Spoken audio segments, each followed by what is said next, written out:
Hello, my name is Frank Christensen and I'm the coordinator of officials for IFAF in Europe. In today's training tape, we're looking at keys, and more specifically, we're looking at how and when we shift from one key to another. But before we get to the actual video plays, let's have a look at what the MOFO have to say on this topic. In the MOFO, let's go to section 517.5, Philosophy of Larger Crews, which says, with a larger number of officials, as a wing official or deep wing official, it is possible for you to concentrate for longer on the action by and against eligible receivers. On a crew of 7 or 8, you should only have to key on one receiver, which should make it impossible for any foul play involving him to go unobserved.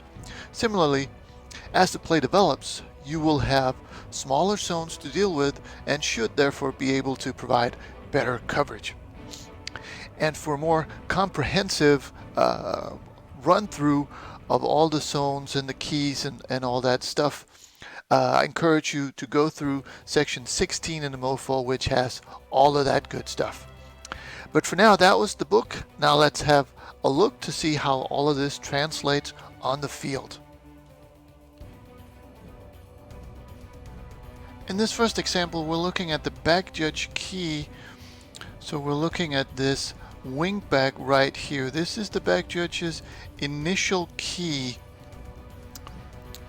And then the ball is snapped and he stays into block. So right away, the back judge would move out to this guy, the second guy in the formation, and the wing would move from him in to this wing back and help with the tackle.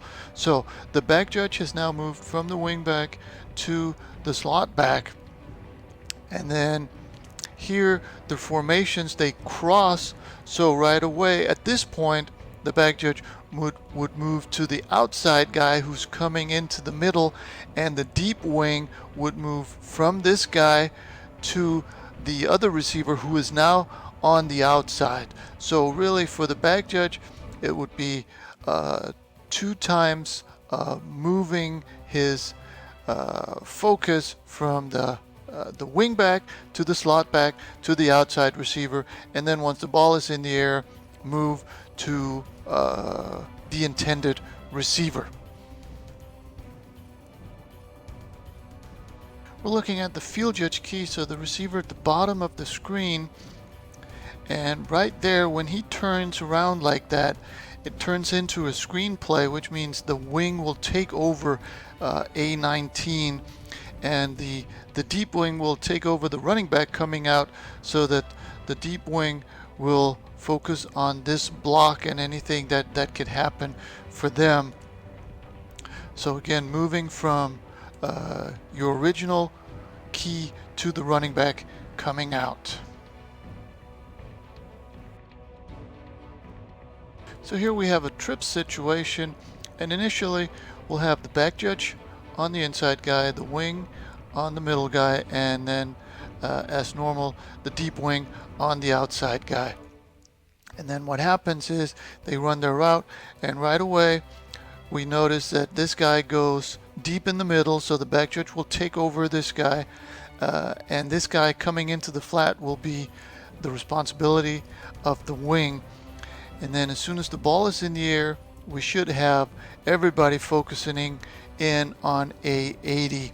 Certainly everybody on this side of the ball. So the wing, the deep wing, and the back judge should be focusing in here, while the deep wing and the wing on the back side should be focusing on cleanup and looking at anything that might happen from the backside, because they really cannot help too much on the pass or catch or no catch on this sideline. So their focus is better spent on, on sportsmanlike or late hit or anything else that happens in the middle of the field. In this situation, initially this guy is in behind the tackle, so he is in the offensive backfield, and as such not part of the key system. He's regarded as a fullback basically. So right now the deep wings will have the outside guys and the back judge will have this slot receiver. Then what happens is the quote-unquote fullback goes into motion. He's still not part of the key system because he's still between the tackles, but as soon as he gets outside of the tackle, now the back judge picks him up. So now he's the responsibility of the back judge, which means for the wing will take over the slot back.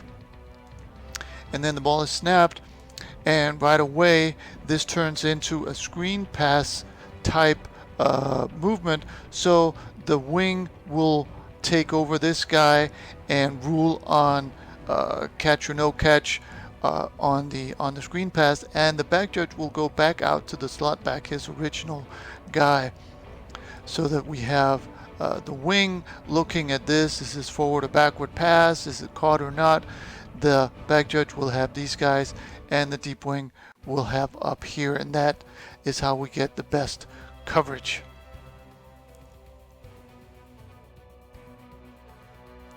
So here we have a double formation, and if we start looking at the top couple where the field judge is, so we know that the back judge is going to have the slot back and the field judge will have the outside guy.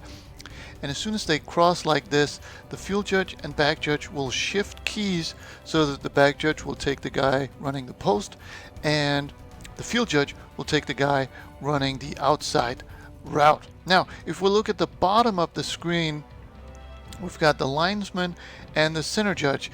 There's no help from the back judge down here. So basically, initially the side judge will have the outside guy and the linesman will have the slot back. But they also run the same type of crossing pattern.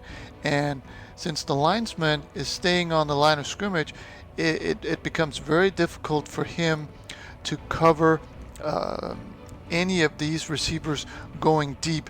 So here is a situation where there's a little bit of a difference between being a field judge and a side judge, because as a side judge you have to realize that when both of your keys go deep like this, you have to be able to cover both of them, because you cannot count on the wing, on your linesman, to be able to cover very much of anything from his position where he needs to stay. So field judge gets help, side judge doesn't. But then again, as soon as the ball is in the air, all eyes go to the receiver in the middle of the intended receiver, and we have to rule on the catch.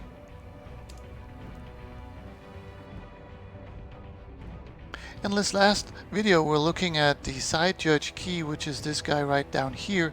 And initially, this is your key, but then once this turns into a screen pass and number one is going back towards the ball, the side judge will move his focus from this guy to the slot back and start looking at this contact right here, while the wing will move to A1 and rule on catch, no catch, forward, backward pass, all that good stuff. So right now the side judge will be right here holding whatever else we can have a look at. And once this happens and this couple here are taken over or passed by the ball, then this situation here is less interesting, and the side judge will move his focus to the lineman who's going to initiate contact with cornerback B1. So we move from number one to number slot back here, and then we end up with the offensive lineman and that contact right there. So a lot of stuff goes on through the play, and we need all of us to be on the same page to get the best coverage. And that was the training tip. I hope you found something that you can use on the field.